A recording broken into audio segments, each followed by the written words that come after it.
Alright, this is a quick update to the previous episode where we left off with the bug. I solved it shortly after, again. It took me almost no time.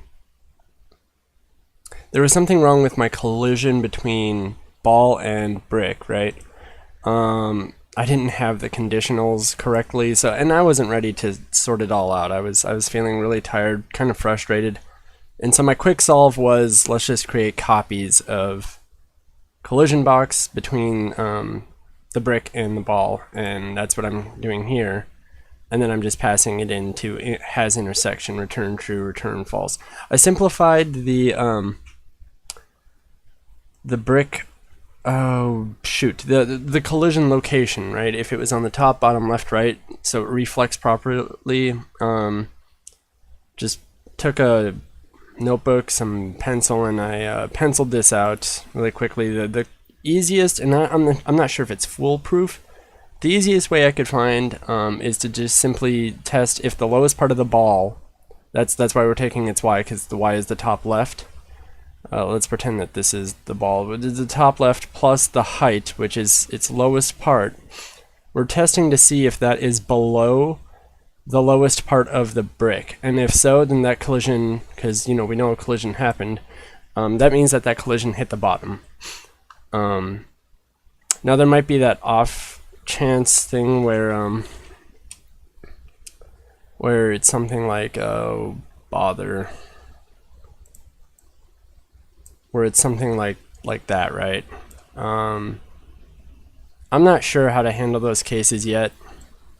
We don't really need to worry about them too badly.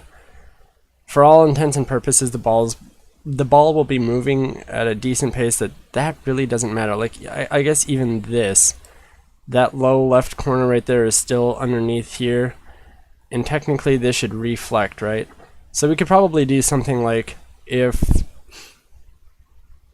like maybe the top part is above the half mark here, the half mark of the height of this brick. If the top part is, then that treat it as a left side collision, or something, right? We'll work on that later. And this episode's going to be pretty short. It's just a quick addendum to episode 6. It's episode 6.5, I guess. And so we do that test, and same with the top. If the uppermost part of the ball is less than, which means higher up than the brick's Y position, then that means it hit the top left. If the leftmost part of the ball is less than or left of the brick, that means it hit the left and hit off the right. If the rightmost part of the ball is greater than, which means to the right of the brick, then treat it as a right collision. We don't really delete the paddle or the bricks.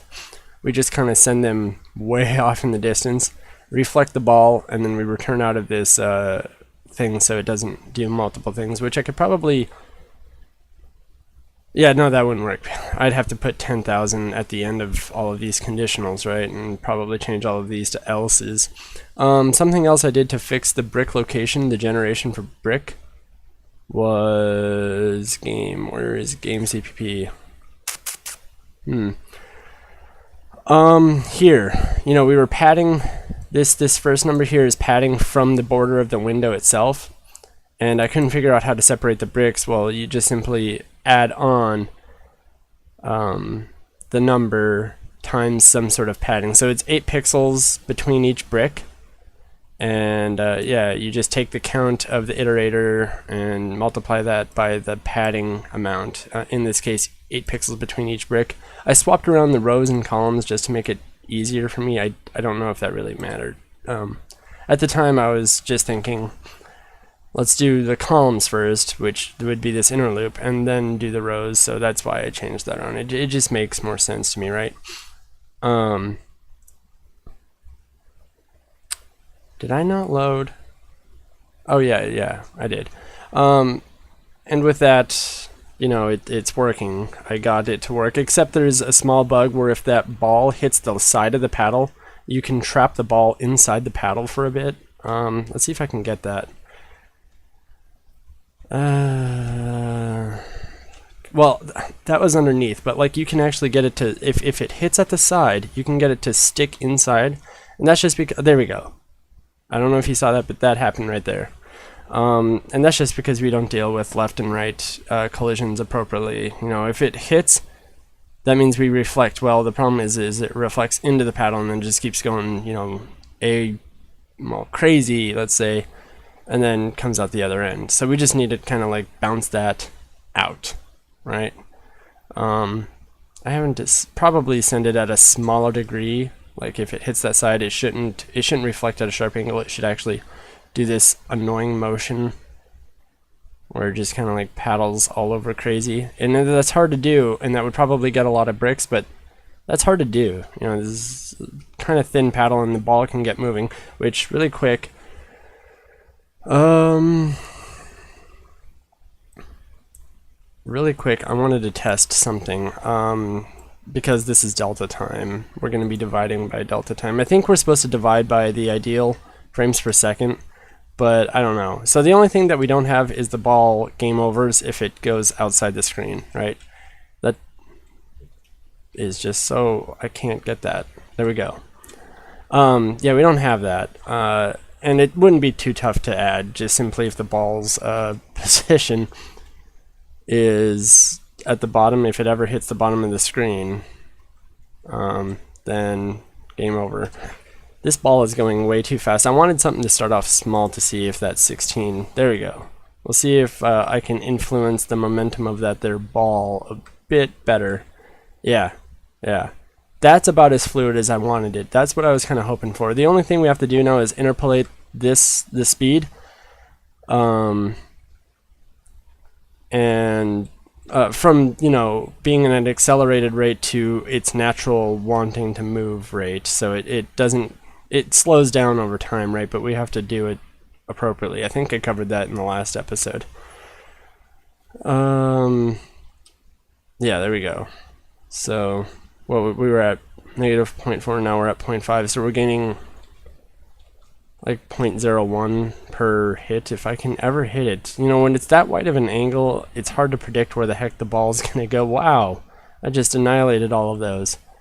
I'm probably talking really loud. There's no win condition. It doesn't do that quite yet. Man, this is annoying. Yeah, now we're at 0.7. So it is picking up, but it never slows down. So eventually we're going to get that sucker going pretty dang fast. I was once playing this so fast that there we go. I was playing it so fast that like it was going so fast it looked like there was 3 of them, like one here, one here, one here. It reminded me of the double slit experiment for quantum physics.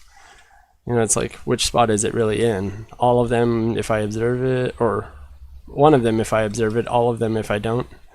And we never implemented swinging, but we got rid of the collision and proper collision handling. I moved the refactor episode to being up next, so I'm very unhappy with the way that a lot of the code works, and